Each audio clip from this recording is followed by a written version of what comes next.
Hi, I'm Menaka Raman-Wilms, and you're listening to The Decibel from the Globe and Mail.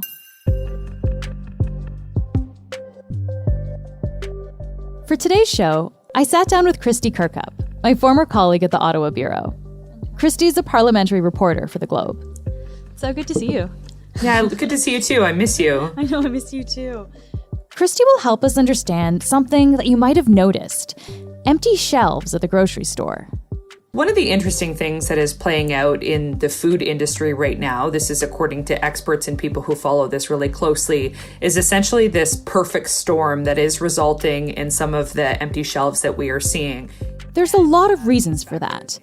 Omicron is a big one, as industries across the board have workers out sick. There's also the recent snowstorm in Ontario, bad winter weather in general across the country. And then you have the presence of this vaccination mandate, and it's been in effect now for a week and a bit. This vaccine mandate now means that Canadian truckers, who bring in lots of goods and food across the U.S. border, are no longer exempt from COVID-19 vaccination rules. And this has sparked a political debate and even a convoy of truckers rolling across the country towards a protest planned for this weekend in Ottawa. We're just coming into Brandon.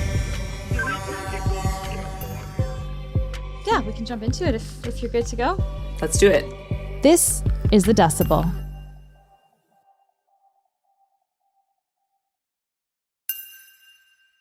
Let's delve into the vaccination mandate that you mentioned for truckers, which just came into effect at the U.S.-Canada border. Can you break this down for us a little bit? What happened there, and what are the rules here now?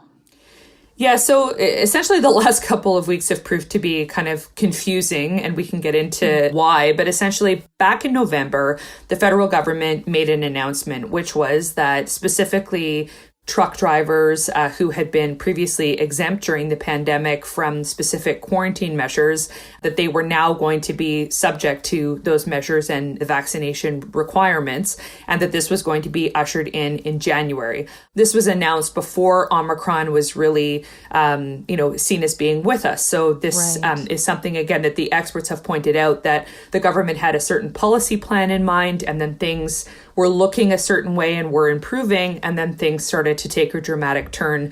And so Prime Minister Justin Trudeau, he was really defending the move, saying that it was really important. He explained that for the first time in Canadian history, at the beginning of the pandemic, the Canada-US border was shut down, and that was a really big deal. So in order to allow for the free flow of essential goods like medicine and food, they needed to have those exemptions in place. Why? Chapter 1 of the pandemic, we didn't know when there would be a vaccine, right? So it wasn't like they were going to introduce a vaccination mandate then, because there wasn't an approved vaccinations in Canada. And then we saw, of course, vaccinations roll out last year. So again, kind of Canada having this plan that as of January, that this was going to be kicking in. Trudeau saying we're doing exactly what the United States is doing. They have a vaccination mandate in place.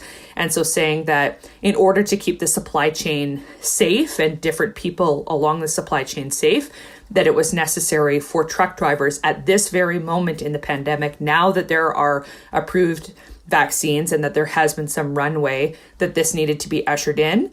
However, the Canadian Trucking Alliance, which, by the way, is supportive of vaccination, they mentioned that this was going to cause problems, Menaka, that about 10 to 15% of drivers, they suspected, were not vaccinated. And they said that this was essentially on par with what the numbers were for other parts of the Canadian population.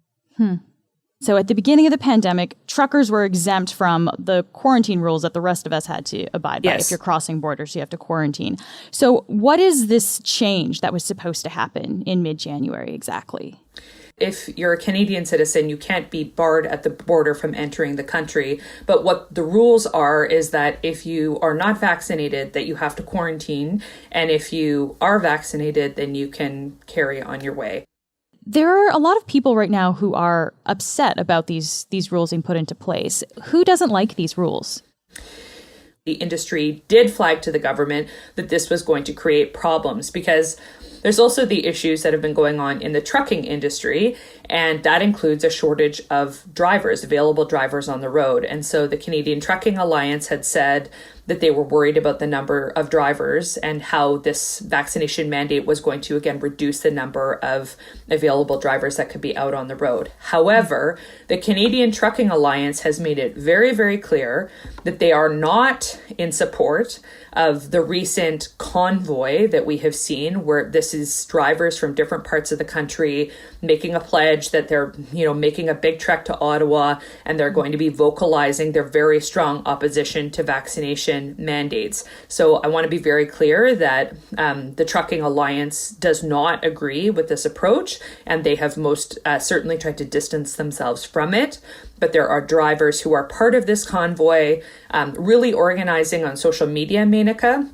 And that's kind of the window into this kind of protest, if you will, that we're seeing.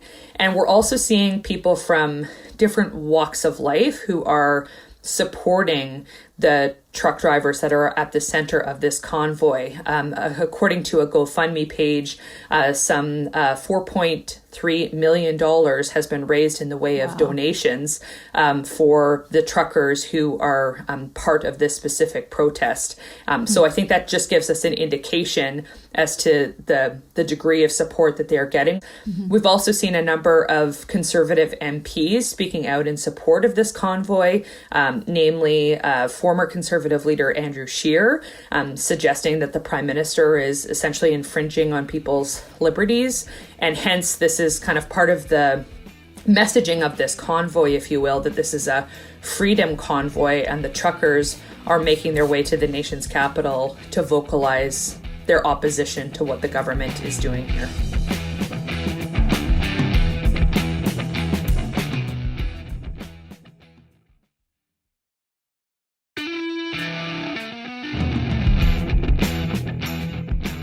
So this convoy that we're talking about, so this started in BC, and it's essentially rolling across the country, supposed to arrive in Ottawa at the end of January, this coming weekend.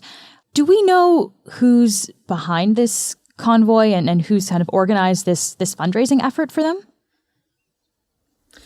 Yeah, so definitely, because this is something that is being taken up on social media, I think it has several different tentacles. But what we do know is that the GoFundMe effort was specifically launched by a person by the name of Tamara Lich, who was the secretary and member of the Western Governing Council of the Alberta-based Maverick Party. And the party has made some public statements suggesting that it is not directly involved with this convoy. But again, Tamara Lich's name is listed as the organizer of the GoFundMe page. And I'll just point out that the Maverick Party was really created and supported the notion of a separation from Canada by provinces in the West. So that's just a bit of background about one of the individuals that we know is part of this effort. Mm-hmm. So in some ways, I mean, even though this is based around kind of an industry of truckers here, it sounds like there's a lot of political stuff that's really in the background behind this movement. Yeah, and I think that is kind of what is coming to a head specifically for the Prime Minister as well. I would say that this is kind of in keeping with the federal government's kind of grander political argument at this point of the pandemic, Menaka, which is, I would say it's essentially that they are trying to turn the screws where they can. So what I mean by that is we have seen that the federal government has instituted that every single person in Canada who boards a flight or who gets on a train has to be vaccinated. That's just the rule, because they are able to usher that in at the federal level. And for example, with the federal public service, they said even if you are working at home, that if you're going to be working for the federal government, you need to be vaccinated. And again, the trucking industry being a little different in that they had been subject to those exemptions that we talked about early on in the pandemic, and essentially in order to keep the country rolling during a really challenging moment in history. Now the government is saying, when it comes to vaccination, they believe that the path out of this pandemic is vaccination. And so I guess what I'm trying to say is I think they're becoming more hard-lined in that messaging at this juncture of the pandemic, because it's now been almost 2 years, and it's, of course, a public health crisis, but it's also an economic crisis too. And so the government is trying to ensure that every single person they can kind of possibly put the squeeze on to get vaccinated is indeed fully vaccinated. I'm wondering about how this is playing out on the national political scene. So we've talked about what the government is trying to do here with these mandates, with trying to get people vaccinated. How are the opposition parties responding to this?